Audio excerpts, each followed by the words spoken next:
Muy buenas tardes, buenas noches, estimadas y estimados auditores del bueno, el malo y el feo.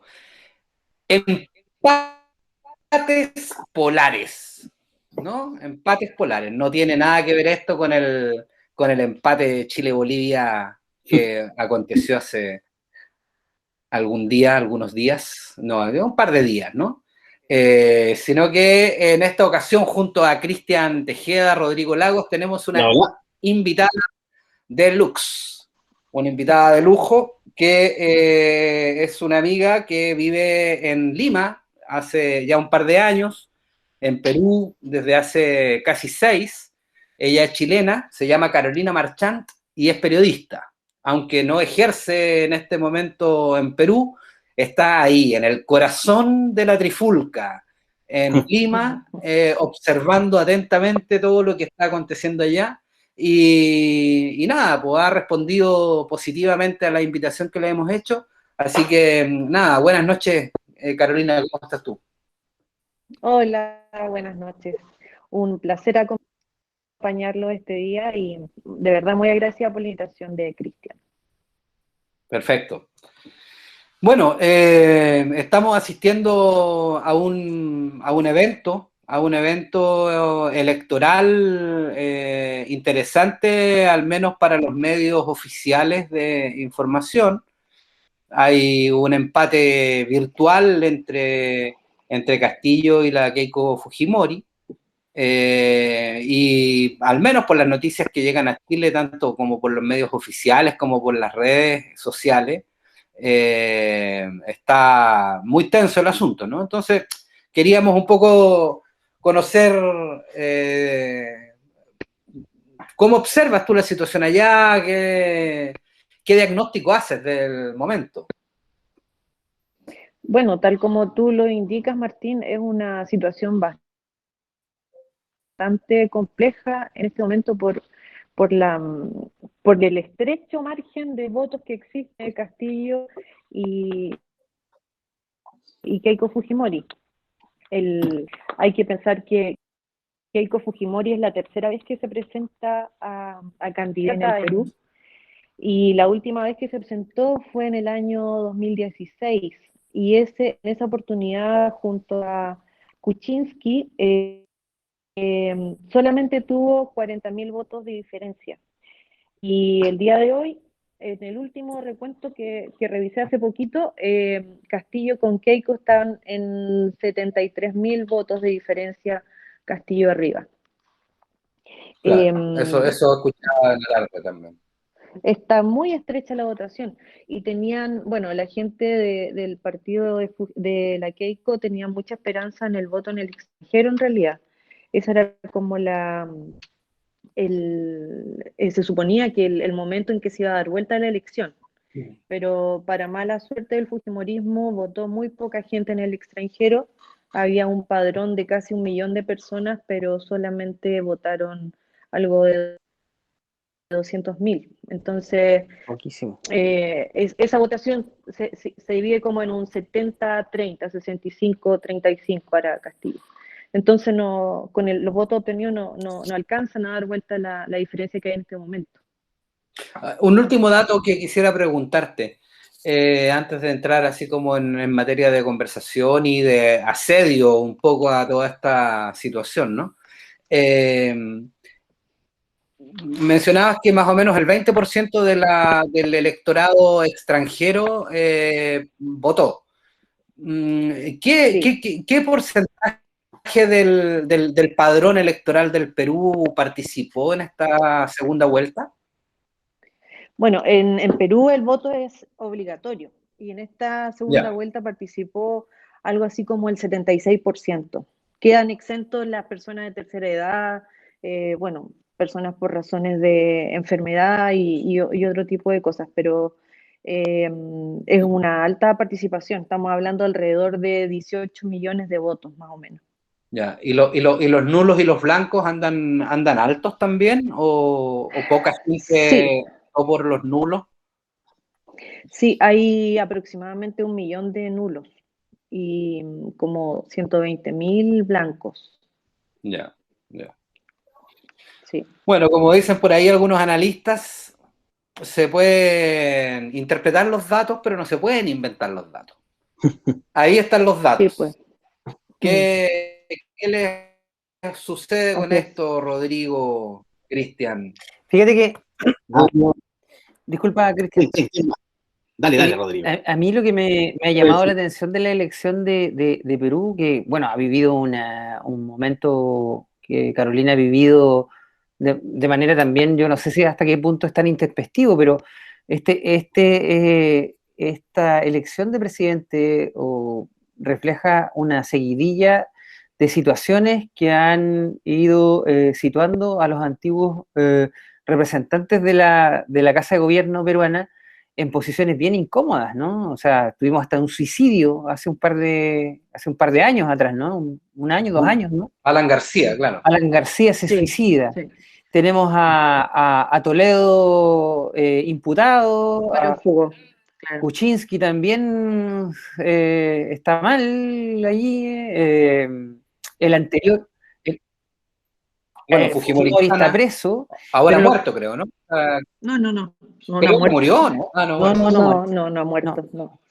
Y lo que sí me ha llamado la atención es que escuchaba el comentario que causaba sorpresa desde analistas que saben un poco más de la realidad peruana, y sería bueno saber qué opinión tienes tú en el contexto que hay allá. Es que les sorprendía el apoyo a Fujimori, a la hija de Fujimori, que algunos señalaban esto es en lo más cercano a una hija de Pinochet como candidata en el Perú. Y lo curioso es que recibe el apoyo de la familia del escritor Mario Vargas Llosa, que también es un reconocido intelectual peruano, pero también un hombre de derechas. Entonces, pero también acérrimo enemigo político de Fujimori. No sé si es tan así. Entonces, me gustaría saber cómo se puede entender ese tipo de situaciones en términos de lo que está ocurriendo hoy día en el Perú, porque me parece que es un factor que a mi juicio enreda más la cosa y la hace más compleja. Sí, de todas maneras. Lo que pasa es que, a ver, Pedro Castillo es una persona, bueno, todos saben que es profesor, él es una persona, es un campesino, él es miembro de las Rondas Campesinas, que es una organización comunal o de los pequeños lugares, digamos, que son autoridad en su zona, digamos, pero podemos profundizar después en eso. Y Pedro Castillo no aparecía en las encuestas hasta 2 semanas antes de la elección. No aparecía en ninguna encuesta. Entonces, y siempre iban punteando los mismos. La Keiko estaba más o menos en el tercer lugar, había otro de un partido como el APRA, digamos, como más de centro, que era Lascano y así. Pero Pedro Castillo no aparecía en ninguna muestra, entonces fue realmente una sorpresa que llegara a obtener la primera mayoría en la primera vuelta. Y Keiko Fujimori, como les comentaba, es la tercera vez que se presenta a candidata, y en la elección anterior, que fue a segunda vuelta con Kuczynski, la Keiko Fujimori, en definitiva, eran dos candidatos de derecha, porque Kuczynski también es de derecha, y toda la derecha trató de unirse para respaldar a Kuczynski, porque el fujimorismo es así, o sea, o hay gente que es fanática o hay gente que definitivamente lo odia. Y en este momento pasó nuevamente eso, pero en favor de Keiko. Y toda la derecha se unió para apoyarla, pero no porque fuera Keiko ni fuera el mejor proyecto, sino que el tema es no al comunismo. Ese es el lema. Entonces, hay que partir de la base que Perú, entre comillas, tiene una fobia al comunismo por lo que tiene relación con el sendero luminoso, con el terrorismo. Entonces, acá la gente tiene mucho recelo a la izquierda en general. Entonces, Keiko se aprovechó de esto, se aprovechó de que su contrincante era Pedro Castillo, que tiene algunos nexos con personajes que pertenecieron a Sendero Luminoso, y la consigna fue esa: no al comunismo, queremos democracia, queremos libertad. Y todo el mundo en la campaña de Keiko Fujimori fue escandalosamente grosera. O sea, la Keiko Fujimori aparecía desde las 6 de la mañana en los noticieros, después en todos los matinales, después en los programas de servicio, en los programas juveniles, en todo momento Keiko Fujimori estaba ahí, si no estaban sus hermanos, la mamá, las hijas, el esposo, el que fuera. Entonces, la derecha en general y la gente se unió no por la figura ni lo que significa el fujimorismo, sino más bien por decirle no a esta otra opción política. Ahora es interesante. Perdón. ¿Me permites, querido y estimado Martín? Claro. Oye, Carolina, mira, en este mundo, ¿no es cierto?, político, parece que hay una figura, ¿no es cierto?, bastante arraigada, ¿no es cierto?, en el mundo latinoamericano, ¿no? Y que tú lo mencionabas precisamente, que es este pensar que yo creo que está un poco arcaico, ¿no?, que es el pensar de la Guerra Fría, ¿no? Existen dos bandos, ¿no? Entonces, de acuerdo a eso, ¿no es cierto?, hay que bogar, ¿no es cierto?, para que, porque está la derecha, está la izquierda, y hay que bogar para que no aparezca una imagen izquierdista radical, comunismo, socialismo. En realidad, todas esas diferencias, ¿no es cierto?, que son el socialismo, que pueden ser un frente amplio, ¿no es cierto?, todas esas diferencias parece ser que cuando la derecha las mira quedan simplemente graficadas en comunismo. Todo es comunismo, ¿no? Y eso a mí me parece una imagen arcaica, precisamente porque en toda Latinoamérica, ¿no es cierto?, y eso es un poco el sentido de estas crónicas de contrabando, ¿no es cierto?, el bueno, el malo y el feo, ¿no es cierto?, esta temporada, un poco recorrer Latinoamérica y entenderla un poco, ¿no? Entonces, mi pregunta, quisiera preguntarte, ¿qué escenario, ¿no es cierto?, tenemos con la asunción de Pedro Castillo allá en Perú, política, ¿no? Porque me imagino que no todo es miel sobre hojuelas, ¿no? O sea, me imagino que por un lado, ¿no es cierto?, ya, es un representante de la izquierda, ¿no? Y en qué sentido lo es.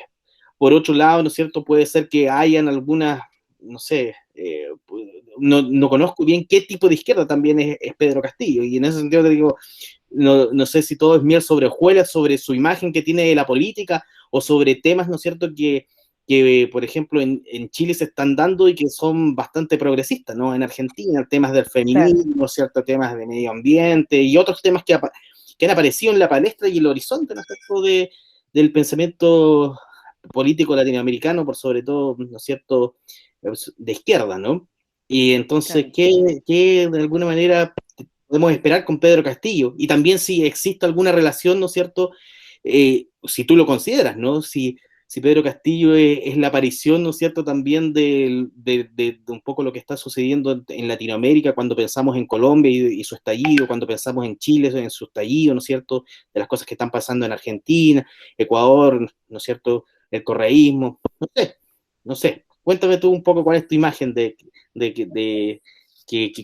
aparecerá en la política luego de la asunción de Pedro Castillo, ¿no? ¿Cómo lo ves tú? Bueno, yo veo a Pedro Castillo como una persona de izquierda bastante conservador.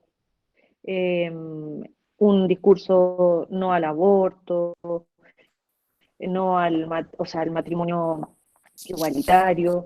Hay todo un tema de conservadurismo bastante arraigado. También tiene que ver mucho con la cultura peruana. Y eso es transversal.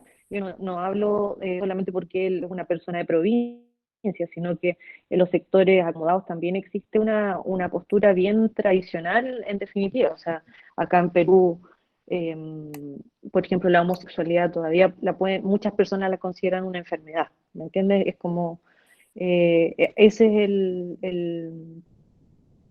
como el rango de apertura, digamos, que existe. Y Pedro Castillo es una persona que empezó con un discurso bastante radical en términos de nacionalización, de expulsar las empresas extranjeras, un discurso bastante marcado, digamos, que poco a poco durante la campaña lo fue flexibilizando. Y a medida que, y después pasando a la segunda vuelta, efectivamente él modificó este discurso para obviamente acercarse un poco más a diferentes posturas. El tema de la AFP, por ejemplo, que es un tema muy relacionado con Chile, él hablaba de una nacionalización del fondo de pensiones y posteriormente ya el discurso fue otro, o sea, el respeto a la propiedad privada y a los fondos de ahorro individuales, digamos. Entonces, ¿cómo se ve esto? La gente en general tiene bastante miedo, no a Castillo por sí mismo, sino más bien al entorno de Castillo. A Vladimir Cerrón, por ejemplo, que es uno de sus grandes asesores o compañeros, digamos, que fue una persona muy vinculada a Sendero Luminoso y además fue, no sé si fue gobernador o algo así de una provincia en donde hubo muchos casos de corrupción. Entonces, claro, ¿para qué nos vamos a sacar la suerte entre gitanos? El fujimorismo y la gente Fujimori también ha sido tremendamente corrupta, pero obviamente dentro de las campañas del terror se le atribuye ese tipo de logo, digamos, a este candidato. Pero yo creo que él va a tratar de hacer alianzas con el resto de la izquierda peruana. Tenemos, por ejemplo, a Verónica Mendoza, perdón, y hay otros grupos de izquierda más moderados y que tienen bastante arraigo, sobre todo en la zona de la sierra peruana, en el sur. El sur es absolutamente de izquierda, como una idea en común de país, que en el fondo es entregar ciertas garantías mayores a la ciudadanía. Hay mucho conflicto medioambiental con toda la carta blanca que le entregó Fujimori, por ejemplo, a las mineras para instalarse donde quisieran, tanto en el sur como en la selva. Entonces, ese tipo de, el agua también es un tema muy importante por todo la gran contaminación que ha habido por el uso de las mineras. Entonces, él dice que va a revisar todo los contratos que tiene el Estado con las distintas empresas.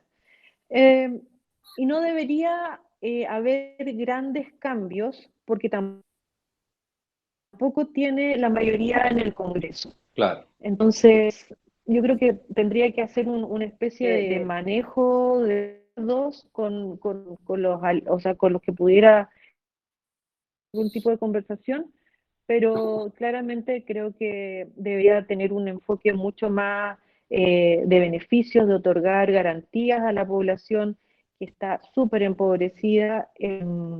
Iría por ahí, por ese lado más o menos. Sí, mira, yo quisiera hacerte una consulta y luego, no sé, ensayar no sé, como una posibilidad de poder saltar los muros también del Perú con el fenómeno que está ocurriendo. La pregunta que te quería hacer primero era, tú partías el análisis describiendo más o menos el origen del voto fujimorista, digamos. Es decir, cómo es que Keiko Fujimori logra esos 8 millones y tanto de votos. Entonces la pregunta que cae de cajón, digamos, si Pedro Castillo no era un tipo que venía marcando en las encuestas, ¿cómo logra, digamos, estos 8 millones de votos? Sabemos por los antecedentes, por los datos que hay, que ninguno de los dos sacó una gran votación en primera vuelta. Si bien fueron los dos primeros, ninguno logró siquiera el 20%, ¿no? Me parece que anduvieron ahí como por el 15, el 13% de los votos. Sí. Por lo tanto, pudiera ser que efectivamente el voto duro de cada uno es bastante menor. Ahora hay un crecimiento, por cierto, ¿no? En segunda vuelta, dado sobre todo también al voto obligatorio y a esa maña latinoamericana de tener que escoger siempre entre lo menos malo y no atreverse a simplemente anular. Seguramente hay ese millón de votos nulos, es una buena cantidad, pero probablemente son pocos los realmente convencidos en el voto a Fujimori y en el voto a Castillo. Entonces, un poco resumiendo, la primera pregunta, la pregunta es, ¿de qué modo construye esos 8 millones de votos Castillo? Ya sabemos, ¿no? Que se construye desde el anticomunismo los votos de la Keiko Fujimori, pero los de Castillo son interesantes también de poder explorar. Y segundo, ¿no te parece que hay, no sé, esto ya lo tiro un poco como para que lo conversemos, a lo mejor lo podamos desarrollar más en la segunda parte del programa, pero ¿no te parece que también aquí en este juego de empates, ¿no? Cuando nos fuerzan a un empate, ¿no hay de alguna manera también un signo de la crisis global que está teniendo la democracia liberal? Es decir, la idea de voto, la idea de construirnos a partir de representantes que son elevados desde ciertas élites, qué sé yo, no sé, me parece que es bastante, pudiera ser bastante sintomático respecto de otros fenómenos que también están ocurriendo en otros lugares. Sí, yo creo que también unidas las dos preguntas que me haces, porque en definitiva Castillo, él tiene una historia política de formación. Él es una persona de una comunidad de Chota, de Cajamarca, que es provincia de la Sierra. Él cuando joven, él es hijo de campesinos. Él se forma como rondero, que es esta institución que les mencionaba antes, que en el fondo la Ronda Campesina es una organización que existe en las distintas comunidades y que nace con el objetivo de prevenir el vigiato y los delitos menores que pudieran haber en las comunidades. Entonces, ¿qué pasa? La Ronda Campesina está conformada tanto por hombres como mujeres, y desde esa organización, tal como dice la palabra, tienen la obligación de vigilar su comunidad, de si es que pasa algo, denunciarlo, si es que hay, por ejemplo, un delito en, no sé, alguien robó, robos menores, ellos lo llevan a la autoridad, qué sé yo. Y muchas veces la Ronda Campesina también hace justicia por su propia parte, o sea, por ejemplo, una infidelidad en la comunidad y la Ronda Campesina enjuicia a ese hombre infiel y lo azotan entre todos. Esa es como la función de la Ronda Campesina, así que podría instaurarse en varias partes. Podría instaurarse en algunas partes. Entonces, él se forma ahí como rondero. Estamos hablando que hay aproximadamente 250.000 ronderos en Perú, en todas las distintas comunidades. Y también estudia pedagogía, y él ejerce la pedagogía en Chota, en su comunidad, en Cajamarca. Y el año 2017, creo, hubo un gran movimiento del magisterio y él fue uno de los representantes magisteriales a nivel nacional de las demandas del profesorado. Ahí se hace bastante conocido Pedro Castillo. ¿Qué pasa con esta candidatura que nadie tomó en cuenta durante todo el periodo de campaña? Ocurre que todos los candidatos se centraron mucho en Lima, porque Lima es la ciudad que tiene la mitad de los votos del país, y ellos ¿qué hacen? Él se va a las distintas comunidades no sé, con su gente, y empieza a hablar pueblo por pueblo. Y la gente ahí empieza a sentirse muy empatizada con este hombre de provincia, que es muy parecido a ellos. Hay que recordar, por ejemplo, que Perú se transformó en el país con mayor índice de mortalidad por cada 100.000 habitantes con el COVID. Entonces, además de esto, esta crisis política, social, económica, de salubridad, la gente se siente muy abandonada, se ha sentido muy abandonada por el Estado, también hubo un cambio de gobierno. Entonces, toda esta crisis generó que Pedro Castillo llegó a cada una de las comunidades, se presentó como un par de la gente y obviamente la gente se sintió identificada, o sea, él es uno más de nosotros y por eso mismo confiamos en este hombre. Y bueno, así se ha ido dibujando la figura de Castillo, y como decía, hasta 2 días, semanas antes de la elección, nadie lo conocía, nadie lo reconocía, las encuestas obviamente muy manipuladas desde la centralidad que significa Lima, nunca miró a provincia, y eso fue lo que quedó claro en la primera vuelta. Lima no es Perú. Las provincias se pronunciaron.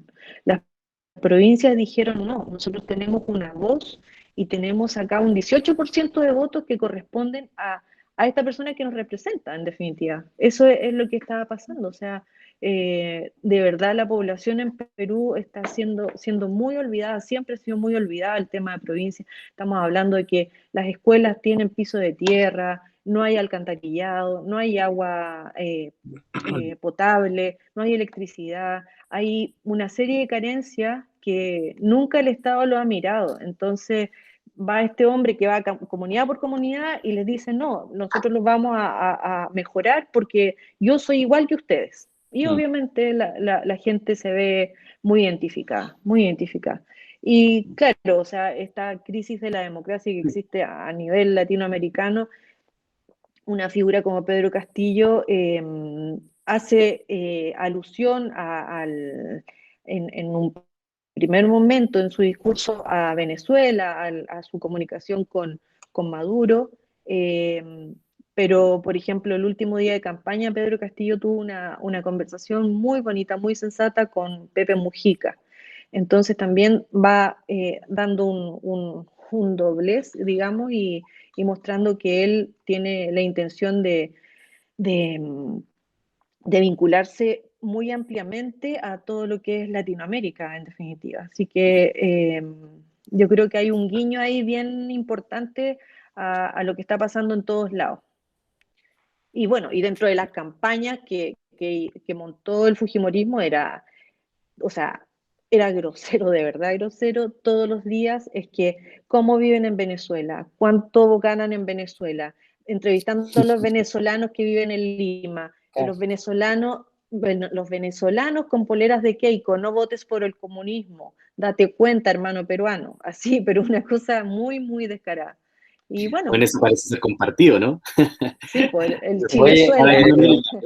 La culpa de todos los males del mundo los tiene Venezuela, señores. Oye, un momento, moción de orden. Es el momento más esperado de nuestra audiencia.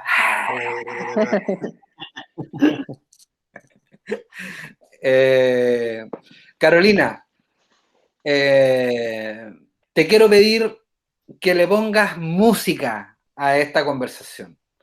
Esta es una señal para nuestro amigo Iván, que desde el encierro pandémico hace los esfuerzos tecnológicos para poder, en la emisión de este programa, que salga en la radio, en la 107.5 Radio Universidad de los Lagos, pueda poner un tema musical. Entonces, luego del tema, seguimos con la conversación. ¿A qué tema nos invitas?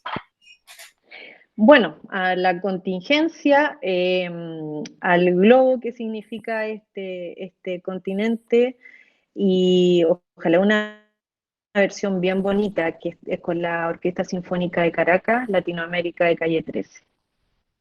Bueno. Buen tema. Bueno, buen tema. Oye, Carolina, una cosa que escuchaba de Castillo en una entrevista que le hicieron, en una radio, tengo entendido, él habló de también instalar como medida principal de su gobierno, al inicio de su gobierno, un diálogo constituyente. Sí. Entonces, obviamente nosotros estamos también en ese mismo, como tú bien lo sabes, en ese mismo tema, pero la pregunta es, ¿cuáles son los aspectos fundamentales de esa discusión constituyente que se está planteando? Y de alguna manera,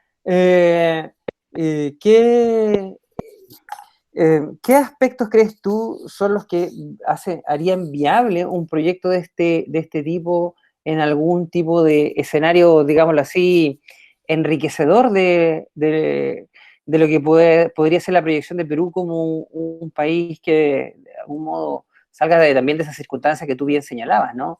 De hecho, a uno siempre le llama la atención, Perú no hace tanto tiempo, pero sí de manera sostenida, estaba captando mucha inversión extranjera, sobre todo en ámbitos de minería y sobre todo en algunos otros ámbitos agroalimentarios seguramente, eh, pero de algún modo seguramente, igual que en Chile en algún momento, se generó en virtud de un logro en términos macroeconómicos, nada. O sea, una gran inversión, claro, pero con flujos de salida de esa inversión para afuera del país, pero desbordante.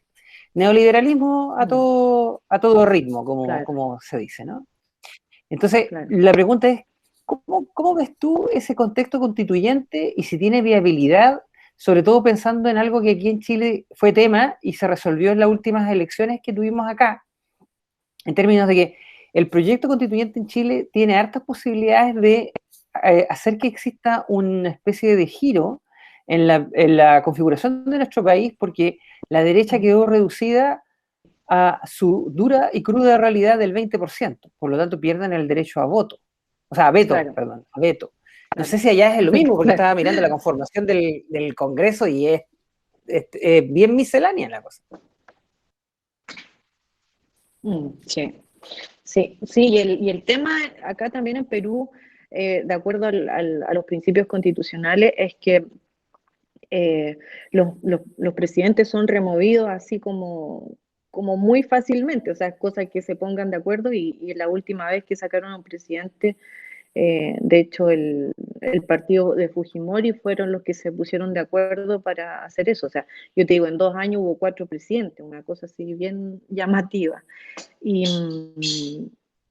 Y sabes que el discurso de la derecha ahora, que ya están como bien resignados a que Castillo ha ganado, es como va a durar poco. Algo vamos a hacer, claro, para que salga. Y es súper triste, o sea, de verdad, tú escucháis ese diálogo y, y es como, o sea, reafirmar que al rico no le importa el voto del pobre, simplemente. Y eso es lo que, la ilusión tan bonita que ha traído esta elección, o sea, que la gente de las comunidades, tú ves a las personas, a las señoras con sus trajes tradicionales, tan ilusionados, eh, los señores con los sombreros, están viniendo muchas personas de provincia a Lima para defender los votos del compañero Castillo. Pero así, tan frío como eso, de verdad que ese concepto de respetar la democracia llega hasta donde se le rompen, entre comillas, los privilegios al que tiene el poder. Y tal como tú decías, o sea, acá se dio el pase libre para que eh, las empresas extractivistas, sobre todo, hicieran lo que quisieran. Ahora último, hay muchos análisis de la cantidad de metales pesados que le han encontrado a niños, a mujeres en las comunidades, y eso nunca se reguló. Y probablemente, o sea, las ganas de Castillo y esta forma de gobierno nueva, digamos, va por ahí, va por las ganas de entregar un poco más de dignidad y de garantías al ciudadano peruano, que nunca ha sido tomado en cuenta y siempre ha sido invisibilizado.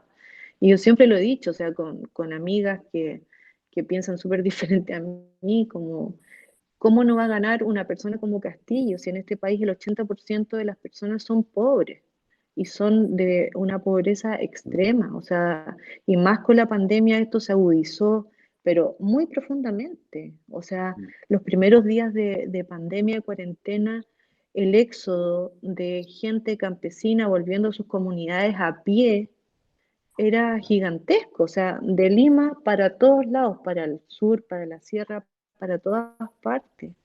Entonces, de verdad, me da un poco de pena decirlo, pero siento que este proyecto puede ser truncado con bastante facilidad de acuerdo a las garantías que tiene el Parlamento. Claro. Oye, Carolina,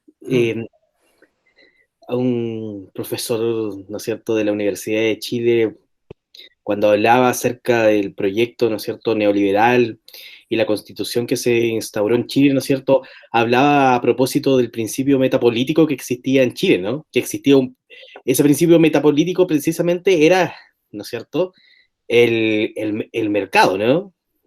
Mientras no me toquen, ¿no es cierto?, Claro, el mercado, la democracia puede funcionar fácilmente, ¿no? Todo claro. puede ser democracia mientras no me toquen el mercado, ¿no? La economía de mercado. Ahora, si me toca el Claro. principio metapolítico, ¿no es cierto?, que es la economía de mercado, adiós, ¿no es cierto? Adiós, ¿no? Aquí entramos en un momento tenso, ¿no es cierto? Esto no puede ser. Parece ser, ¿no es cierto?, que en Latinoamérica predomina, ¿no es cierto?, el hecho y la constitución de democracias bastante elitistas, ¿no?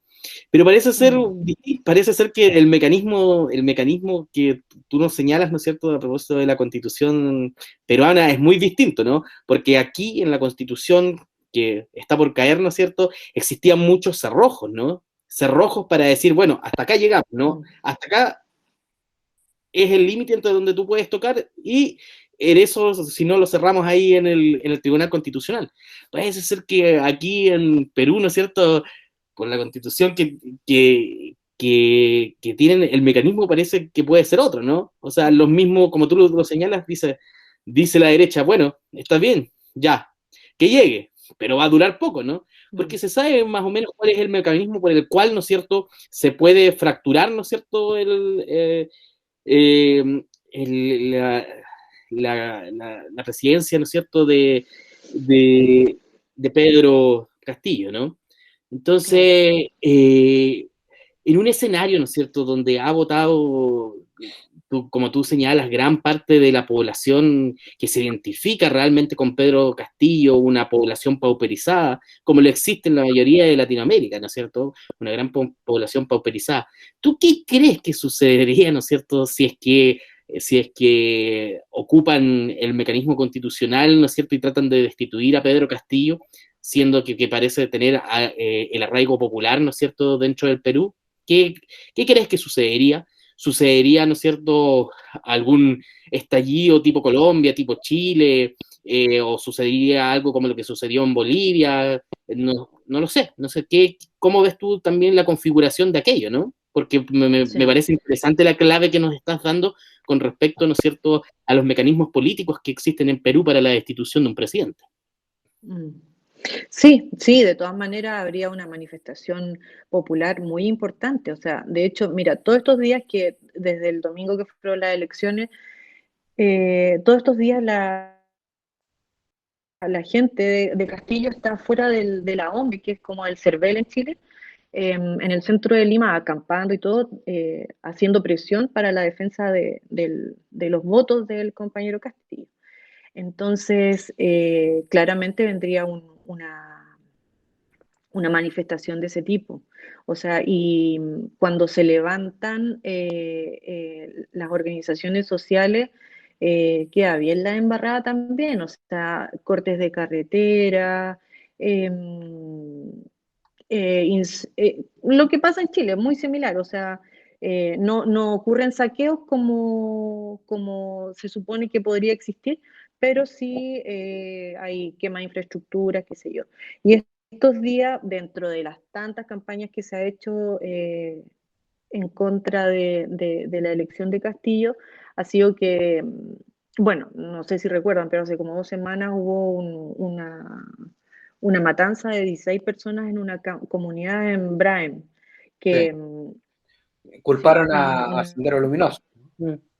sí, sí, Los pero medios. también, o sea, es que se puede dar la doble lectura, o sea, cómo el Sendero Luminoso va a hacer un atentado de este tipo a 2 semanas de la elección, ¿me entiendes? Como, y votando a sabotear las elecciones. Entonces, ¿Y ahí qué es hay Sendero Luminoso hoy día? O cosas, sea, cosas medias extrañas que en definitiva no es la primera vez, también lo leí hace poco, que antes de una elección donde se ha presentado Keiko, hay como atentados terroristas, entre comillas, ¿no? No es la primera vez, en las otras elecciones también ha pasado. Porque se ocupa mucho esta campaña del terror, mucho, mucho, mucho. O sea, entonces ha habido campañas de desabastecimiento, de que viene el terrorismo, de todo este tipo de cosas que se ocupan, digamos, para amedrentar a la población. Entonces, todos los bancos, los malls han estado tapando sus frontis estos días, pensando en que viene un estallido social, digamos, cosa que no ha pasado y probablemente podría pasar si es que eh, hubiese se revierta el resultado a favor de Castillo. Sí, podría pasar, claramente. Solo Martín, una cuñita, solo una cuñita.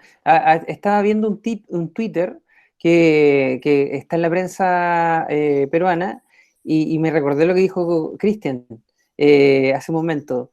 Estados Unidos no ve evidencias de un fraude electoral. O sea, somos capaces de aceptar a este individuo de izquierda siempre y cuando no se metan con nuestros negocios. Yo iba a mencionar algo similar. Delante en Radio Cooperativa entrevistaban a un magnate de la minería peruana. No recuerdo su nombre, no lo retuve, pero sí retuvo el fondo de su opinión, ¿no? Que decía relación justamente con esta idea de que la acusación de fraude electoral a la que estaba intentando defender y sostener la Keiko Fujimori era un exceso, digamos. O sea, uno puede estar de acuerdo, en desacuerdo, pero claro, no vamos a poner en riesgo, digamos, la estabilidad institucional acusando un fraude. Entonces, claro, ¿qué es lo que me señala eso, ¿no? A propósito de un poco todo lo que estamos planteando, que en definitiva pareciera que el sostenimiento de la institucionalidad democrático-liberal que se ha ido instalando en América Latina y en el mundo con una cierta sensación de éxito a partir de la caída del muro de Berlín, digamos, ¿no? Es decir, bueno, finalmente triunfa la democracia liberal por sobre las otras alternativas que existieron durante el siglo XX. Bueno, pero parece que ese triunfo no es tal, digamos. Es decir, hay un momento determinado donde efectivamente todas las fuerzas se apañan por el sostenimiento de la institucionalidad a pesar de todo, digamos, ¿no? Da más o menos igual, intentando interpretar lo que tú nos planteas, Carolina, da más o menos igual si Castillo finalmente es ungido, digamos, al presidente, porque de hacerlo en contra, digamos, de los privilegios de quienes están en el Parlamento, lo cambiamos, digamos, y no pasa nada, si ya lo hemos cambiado cientos de veces en la historia. Por lo tanto, lo importante es el sostenimiento de esta democracia liberal que, que nos protege desde el punto de vista de nuestros intereses. Ahora, la cuestión que a mí me quiero enganchar un poco en lo que planteaba Cristian. Hay un momento donde las comunidades, donde la gente que ha sido abusada y que se da cuenta que ha sido abusada y que logra despojarse de esta idea de tratar de parecerse, digamos, al abusador, ¿no? Y que toma conciencia respecto de su condición de abusado, se hastía de toda esta situación y le resta absoluta credibilidad a todo lo que está ocurriendo y claro, efectivamente se puede entrar, como en Chile, digamos, a una especie de simulacro del poder, donde el Parlamento simula tener el poder, donde el presidente simula tener el poder, pero finalmente el poder ya no está en ese lugar, digamos. De alguna manera la agenda está tomada por otras voces, ¿no? Claro, no que vamos a caer en la ingenuidad de pensar que existe algo así como el poder popular, porque en definitiva lo que no tenemos que olvidar nunca es que los cuarteles están ahí siempre, ¿no? Pero al menos está la ilusión de que efectivamente, frente a la conciencia del ser abusado, tenemos la posibilidad de levantarnos y de ni siquiera reconocer aquello que el Parlamento dice. Yo no sé qué credibilidad tendrá el Parlamento en el Perú, pero tiene al menos esa posibilidad de destituir a un presidente. Acá no existe eso. Entonces, ¿cuándo se hastía finalmente la población peruana? ¿Cuándo efectivamente esas comunidades se levantan? Y porque claro, la opción de Castillo es también una opción institucional, está disputando un puesto electoral, ¿no? A partir de ciertas reglas de la democracia liberal. Hay ahí también un gesto, ¿no? De orden. No va por fuera del sistema, ¿no? Sino que está intentando disputar por dentro del sistema. Claro. Yo creo que la gente acá en Perú tiene bastante tolerancia, tiene mucha tolerancia, porque los abusos en realidad son permanentes, son exagerados y creo que tiene que ver, el limeño en general es una persona que se maneja muy bien en esta rutina de la estructura de país, de economía que existe. Está súper adaptado a esta maquinita, digamos. Pero la gente en provincia, que es gente que no tiene nada, efectivamente, es ahí donde comienzan los focos de manifestación. Siempre es ahí. Como yo les contaba al principio, o sea, Perú es tan diverso, es como si fueran 3 países en un solo. Y la gente en el sur tiene características bien diferentes, por eso también es como el polo de la izquierda, entre comillas, del Perú. Y por ahí yo creo que van gran parte de las manifestaciones. Y hay pequeñas, o sea, comunidades y hay muchos pueblos originarios que tienen distintas cosmovisión también, que tienen relación, por ejemplo, con la defensa del medio ambiente, que es lo que pasa en la selva.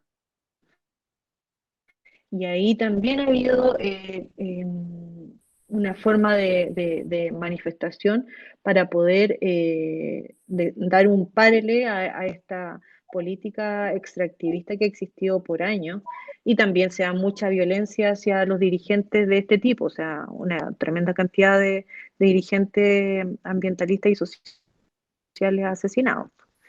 Pero yo creo que es eso, o sea, en Lima mismo la gente está muy acostumbrada a esta burocracia, a esta forma de vivir. Es súper diferente a lo que pasa en Chile, de verdad que es muy distinto, la gente tiene mucha tolerancia frente a los abusos, o sea, que hay, por ejemplo, el tema de las farmacias, también hay un monopolio gigantesco y los medicamentos acá son más caros que en Chile, con el tema del COVID, por ejemplo, los hospitales no dieron abasto y la gente tenía que hacer filas y filas para poder conseguir oxígeno. Y la gente se moría esperando el oxígeno. Y frente a eso, como te digo, no había una manifestación, un decir, paren esto y atiendan las necesidades de lo que está pasando. No existe. Entonces, yo creo que por el lado de provincia, de pequeñas comunidades, podría venir ese empuje, digamos. Y tal como hablábamos, el tema de la economía, bueno, desde que Castillo pasa a la segunda vuelta, acá el sol se fue a la basura, digamos, y el dólar empezó a agarrar un tremendo valor. Las empresas empezaron a sacar sus activos, digamos, a Estados Unidos, qué sé yo, a paraísos fiscales y empezaron a subir los precios. O sea, subió la gasolina, subió el pan, subieron todos los insumos básicos de una economía que la gente vive al día a día. O sea, aquí no sé cuál es el porcentaje, pero creo que un 60% de la población no tiene refrigerador. Entonces aquí hay una compra diaria de los alimentos. Entonces, si una persona, si una familia tiene un presupuesto de 20 soles, como 4 lucas, para hacer la compra del día, esos 20 soles al otro día ya no valen lo mismo. O sea, entonces esa es parte de la campaña que se ha ido dando también, diciéndole, oiga, si llega este señor, los 20 soles ahora sí que no van a valer nada. O sea, no vas a alcanzar a comprar ni medio kilo de pollo. Entonces, la dinámica económica también ha sido manejada como una variante más en oposición a la llegada de Castillo.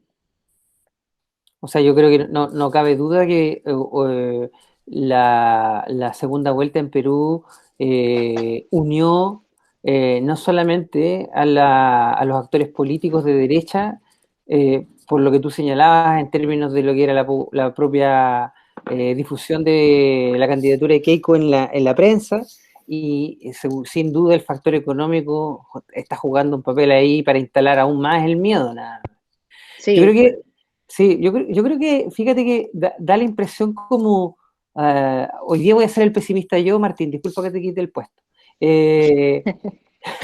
Tengo la impresión de que esta elección está perdida desde ya. Así de hecho algunas personas lo han señalado, ¿no? Hay una especie de contexto dado por el COVID, dado por las circunstancias económicas que tú estás describiendo también, en donde parece que al futuro presidente no le quedan mucho margen de acción. Y parece ser que la moderación no es más que un intento por salvar algo de lo que podría ser el avance de su propuesta inicial, pero con el gigantesco riesgo de que empiece a operar esa maquinaria paralela de la élite para sacarlo apenas se coloque en riesgo lo que señalaban ustedes, ¿no? De los privilegios. Hay una sensación así como de, o sea, todo este esfuerzo finalmente puede no quedar en nada y realmente es increíble, ¿no? Es hasta triste, te diría yo. Sí, es súper triste, es súper triste.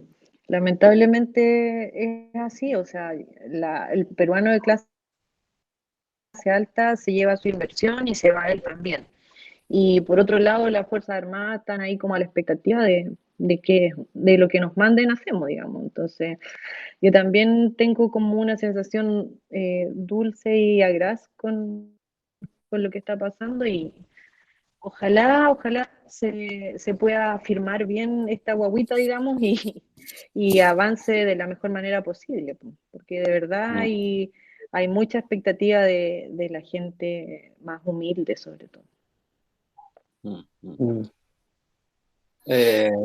Vamos a ir cerrando, pero yo igual, como de costumbre, quiero hacer una pregunta que va a quedar chanchullo. Solo un dato, no la vamos a poder desarrollar por la temporalidad del programa en la que estamos amarrados, pero simplemente como dato, ¿cómo está esta situación respecto a las comunidades indígenas peruanas? ¿Cómo, en qué relación? ¿Cómo? Repite, por favor. O sea, digo, lo que hemos estado conversando durante todo el programa habla de una relación particularmente entre ricos y pobres, ¿no?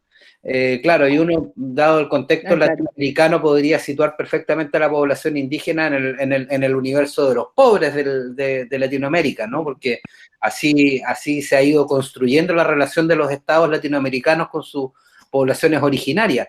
Pero ¿hay algún discurso indigenista o algo así en Castillo? Justo se te cortó la palabra clave. Antes de Castillo, ¿qué dijiste? ¿Hay un discurso? Indigenista. Sí, de todas maneras. Por él ser una persona de una localidad pequeña, digamos, la gente de la sierra, digamos, de la Amazonía, sobre todo Amazonía y sierra, son muy... cuidan mucho su cultura.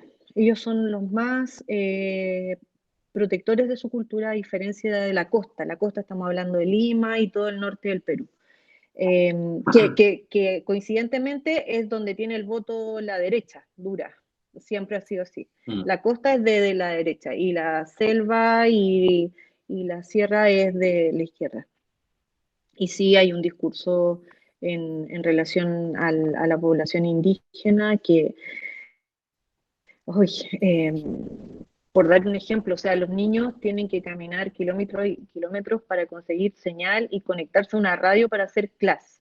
Se prometió 2 millones de tablets para que los niños tuvieran conexión a internet, pero nada de eso ha ocurrido. Entonces, las brechas se han aumentado mucho más con el tema de la pandemia y claramente él llegó a esas comunidades también para tratar de conseguir sus inquietudes, y la gente que nunca ha tenido nada no perdía nada tampoco votando por él, digamos. O sea, de verdad, la gente no tiene nada, todavía uno ve niños a pies descalzos. Entonces, por eso se la jugaron también por Castillo.